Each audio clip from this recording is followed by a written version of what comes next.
ခမရတို့သိပါသလားလူတစ်ယောက်ရဲ့တကယ်စရိုက်အစစ်အမှန်ဟာတည်ခြင်းနဲ့ရှင်ခြင်းကြားနယ်နိမိတ်ကိုရောက်သွားတဲ့အခါမှပေါ်လာတတ်တာပါဆရာကြီးမင်းသိန်းခါပြောဦးသလိုပဲချောင်းကိုခမ်းပေးရရင်ကြားဖြစ်သွားတတ်တယ်ဆိုတာမျိုးပေါ့ခုလေကျွန်တော်တို့ရဲ့အပြစ်မဲ့ဘဲလေးကားကြည့်တဲ့မာလေးတွေဟာသူတို့ရဲ့စီးမြင့်ပေါ်ကလှပတဲ့ဝတ်စုံတွေကိုချွတ်ပစ်လိုက်ပြီး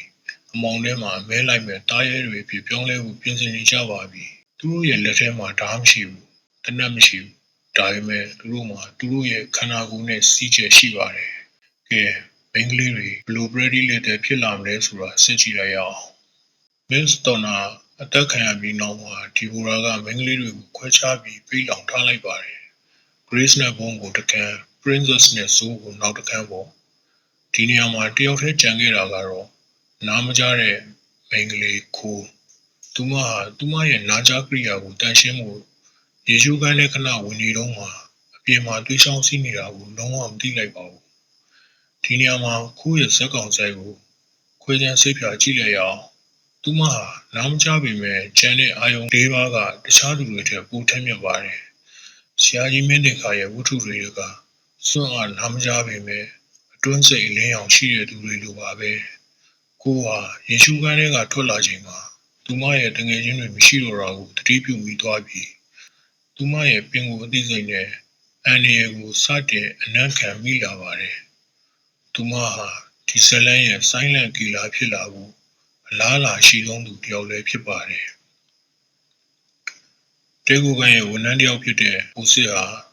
စိတ်ခံထားရလို့မူးရနေတဲ့ Grace ကိုအခွင့်ကောင်းယူဖို့ကြိုးစားပါတယ်ဒါဇလန်ရဲ့အရေးကြီးတဲ့အလျက်ပြောင်း turning point ပါပဲအဲ့ဒီအချိန်မှာဘုံရဲ့မျက်လုံးထဲမှာကြောက်ရွံ့မှုတွေပျောက်ကွယ်သွားပြီးအမုန်းတရားနဲ့ရှင်သန်လူစိတ်တွေအစားထိုးဝင်ရောက်လာပါတယ်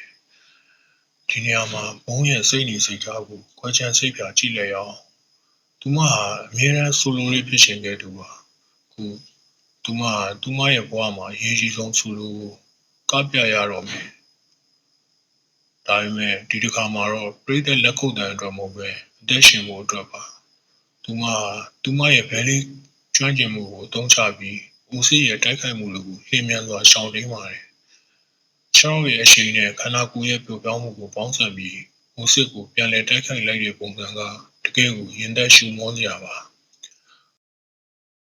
နောက်ဆုံးမှာတော့ဦးစစ်ဟာသူကိုယ်တိုင်ပြန်ဖမ်းခံလိုက်ရတယ်လို့ဖြစ်သွားပြီးဘုံနဲ့ဂရေးတို့ဟာ Princess တို့စီကိုတွားရောက်ပူးပေါင်းနိုင်ခဲ့ပါတယ်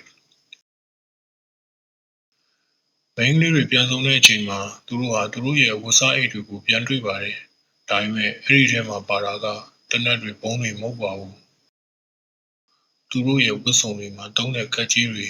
အချီတိုင်းတွေနဲ့ဘဲလေးဖက်နဲ့ရဲ့မာကျောတဲ့ထိပ်ပိုင်းတွေပဲရှိပါတယ်။ဒါရီရာဗီကီဂျော်ဆန်ရဲ့ရည်ရွယ်ချက်ကရှင်းပါတယ်။မိန်းကလေးတွေဟာသူတို့ကျွမ်းကျင်ဆုံးအရာနဲ့ပဲပြန်လည်တိုက်ခိုက်ရမယ်ဆိုတာပြချင်တာပါ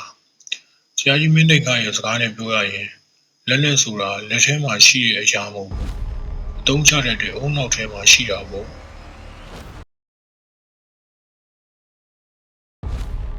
သူတို့ဟာကက်ကြီးတွေကိုဓာတ်လို့သုံးမယ်ဘယ်လေးကောက်ွက်ကခုန်ကူးမှုတွေကိုရန်သူလေပင်ကိုညှပ်ဖို့သုံးပါတော့မယ်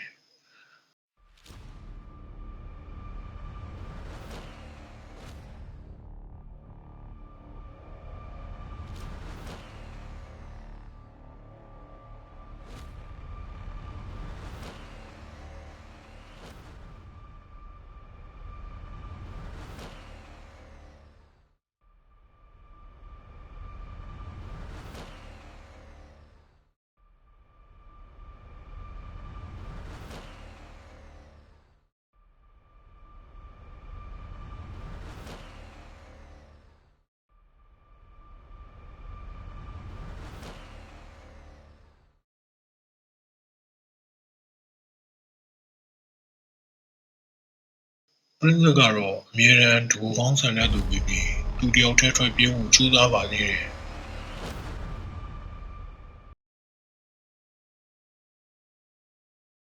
ဒါပေမဲ့သူမဟာမြို့ကြောင်နဲ့ရောက်တဲ့အခါမှာတော့တကယ်ငရဲကန်းကိုမြင်လိုက်ရပါတယ်အဲ့ဒါကတော့ဒီဘိုရာရဲ့ Trainer Man လို့ခေါ်တဲ့ဒေါက်တာက Miss Donna ရဲ့ရုပ်လောင်းကိုအပိုင်းပိုင်းဖြတ်တောက်နေတာပါပဲ ဒီမြင်ကွင်းက princess ကိုအကြီးအကျယ်စိတ်ဒဏ်ရာရသွားစေတယ်လို့တစ်ဖက်မှာလည်းသူမရဲ့မာနတွေကိုပေးဖက်ထားပြီးသူမရဲ့အသင်းပေါ်တွေနဲ့စူးစီးဖို့တွန်းအားပေးတယ်လို့ဖြစ်သွားပါတယ်သူမဟာတယောက်တည်းပြေးလို့မရဘူး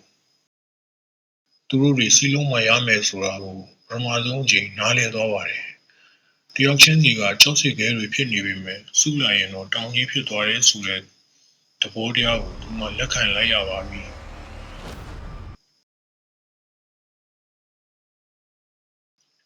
ကဲခင်ဗျားတို့မြင်တဲ့အတိုင်းပဲခုတော့တမင်မာလေးတွေဟာသူတို့ရဲ့ချွန်ထက်တဲ့အစွဲတွေကိုထုတ်ပြအောင်စဉ်းစားဖြစ်နေပါပြီဒါပေမဲ့ဒီဘူရာရဲ့တကယ်အကြံစီကပါလေသူမဒီမင်းကလေးတွေကိုကြည်တင်ခြင်းဒါလားဒါမှမဟုတ်သူမရဲ့လက်စားချင်မှုအတွက်ရေးသားပဲလုပ်ချင်တာလားပြီးတော့ပါရှားရဲ့ဖေဒိုသားတဲ့ဘက်ချလာရောက်လာတဲ့အခါတေရီမော်ရဲ့ဟာဘလူကဘာဖြစ်မလဲဆိုတာဆက်လက်ကြည့်လိုက်ကြရအောင်